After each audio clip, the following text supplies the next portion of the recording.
नमस्कार दोस्तों, आप सभी का एक और नए वीडियो में स्वागत है। दोस्तों, अगर आप वीडियो पे नए हों तो वीडियो को लाइक, शेयर और चैनल को सब्सक्राइब जरूर करें।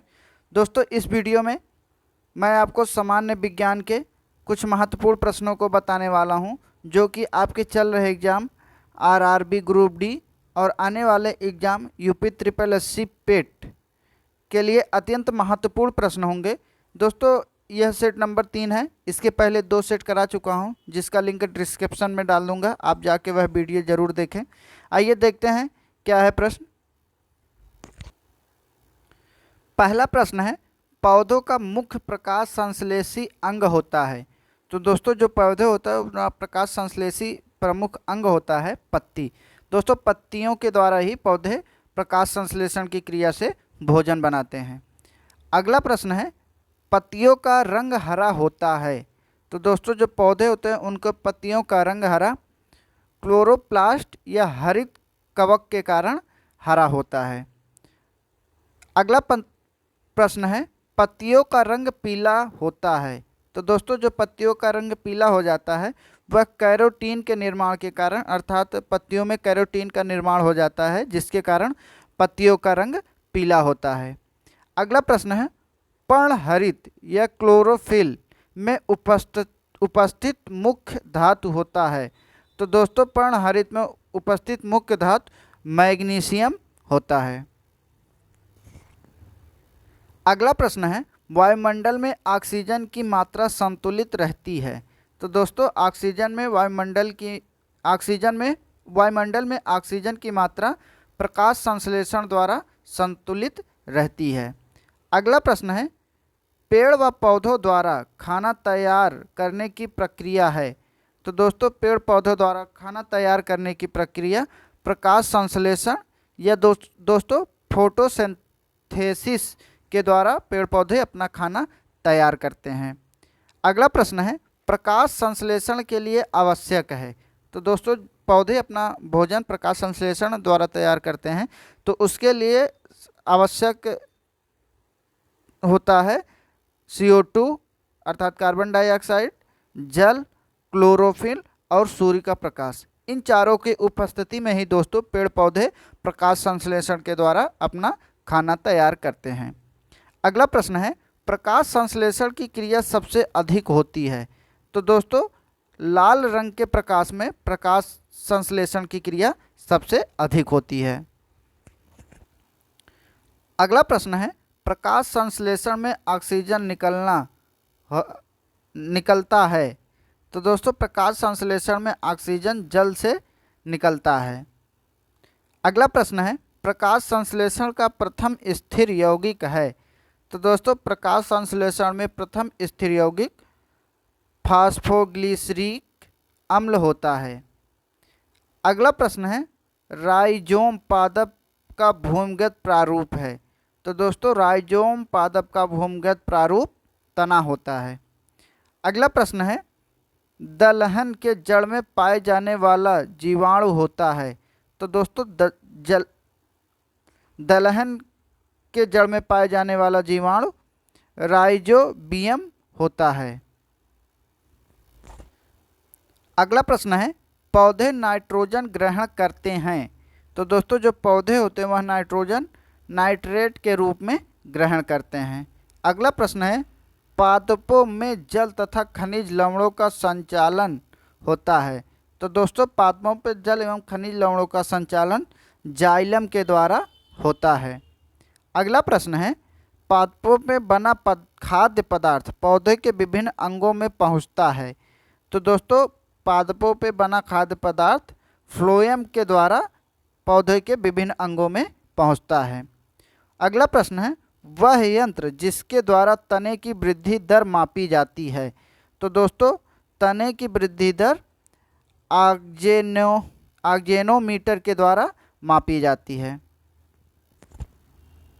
अगला प्रश्न है, आत्महत्या की थैली कहलाता है। तो दोस्तों, लाइसोसोम को आत्महत्या की थैली कहते हैं। अगला प्रश्न है, लाइसोसोम की खोज किसने की थी। तो दोस्तों, लाइसोसोम की खोज डी डुबे ने 1958 में किया था। अगला प्रश्न है, प्रोटीन की फैक्ट्री कहलाता है? तो दोस्तों प्रोटीन की फैक्ट्री राइबोसोम कहलाता है। राइबोसोम, सॉरी दोस्तों, राइबोसोम को प्रोटीन की फैक्ट्री कहते हैं। अगला प्रश्न है, प्रोटीन का संश्लेषण होता है?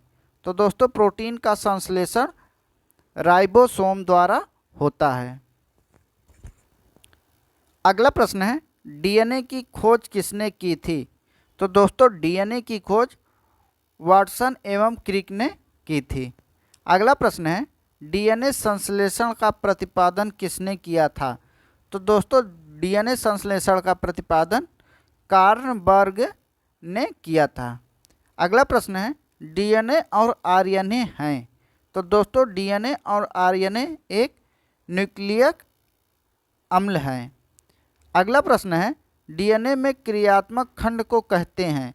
तो दोस्तों जो डीएनए होता है उसके क्रियात्मक खंड को जीन कहते हैं। अगला प्रश्न है, डीएनए का डबल हेलिक्स मॉडल को बनाया था? तो दोस्तों डीएनए का डबल हेलिक्स मॉडल को वाटसन और क्रिक ने ही बनाया था। अगला प्रश्न है, डीएनए की इकाई क्या होती है? तो दोस्तों डीएनए की इकाई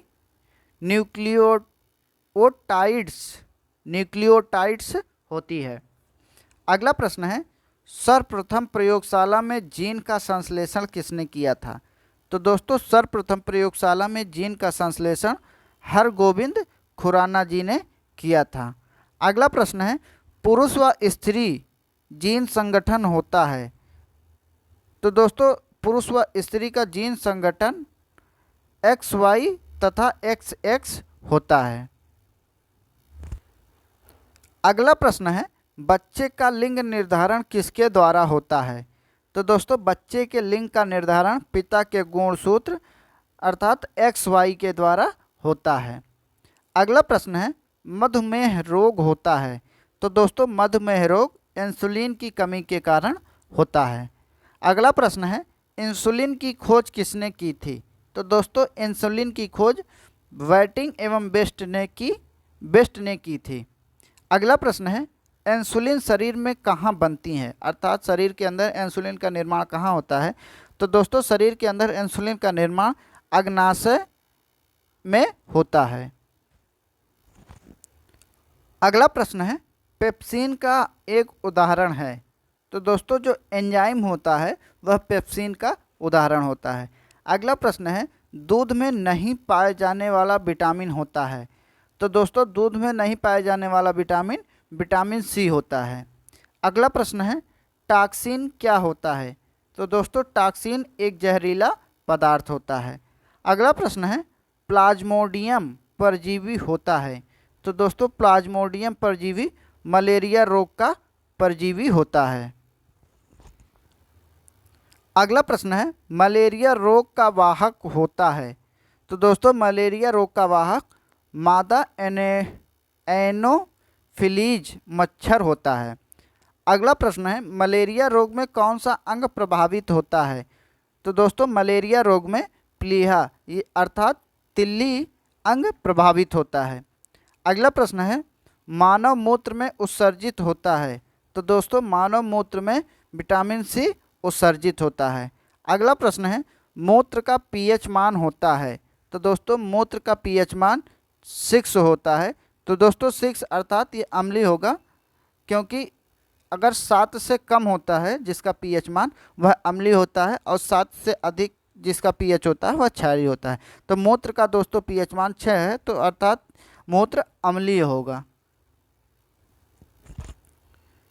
अगला प्रश्न है, मूत्र का रंग किस कारण पीला होता है? तो दोस्तों मूत्र का रंग यूरोक्रोम के कारण पीला होता है। अगला प्रश्न है, मेढक के हृदय होते हैं? तो दोस्तों मेढक के हृदय 3 भाग वाले होते हैं। अगला प्रश्न है, मनुष्य के हृदय में कितने प्रकोष्ठ होते हैं? तो दोस्तों मनुष्य के हृदय में 4 प्रकोष्ठ होते हैं। अगला प्रश्न है, रक्त के प्रवाह को रोकने के लिए किसका प्रयोग किया जाता है? तो दोस्तों रक्त के प्रवाह को रोकने के लिए फेरिक क्लोराइड का प्रयोग किया जाता है। अगला प्रश्न है, शरीर में प्रचुर मात्रा में पाए जाने वाला तत्व होता है? तो दोस्तों शरीर में प्रचुर मात्रा में पाए जाने वाला तत्व ऑक्सीजन होता है। अगला प्रश्न है, मनुष्य के शरीर में जल होता है? तो दोस्तों मनुष्य के शरीर में 65 से 80% तक जल होता है। अगला प्रश्न है, मानव शरीर का सामान्य ताप होता है? तो दोस्तों मानव शरीर का सामान्य ताप 98.6 डिग्री फ़ारेनहाइट या 37 डिग्री सेल्सियस या 310 केल्विन होता है। इन तीनों में से कभी भी कोई भी पूछ सकता है दोस्तों, कभी फ़ारेनहाइट में पूछ लेगा या कभी डिग्री सेंटीग्रेड में या केल्विन में। तो मानव शरीर का सामान्य ताप 98.6 डिग्री फ़ारेनहाइट, 37 डिग्री सेंटीग्रेड या 310 केल्विन होता है। अगला प्रश्न है, मनुष्य में मेरुदंड में कितनी जोड़ी तंत्रिका निकलती है? तो दोस्तों मनुष्य के मेरुदंड में 31 जोड़ी तंत्रिका निकलती है। दोस्तों अगर वीडियो अच्छा लगा हो तो वीडियो को लाइक, शेयर और चैनल को सब्सक्राइब जरूर करें। धन्यवाद।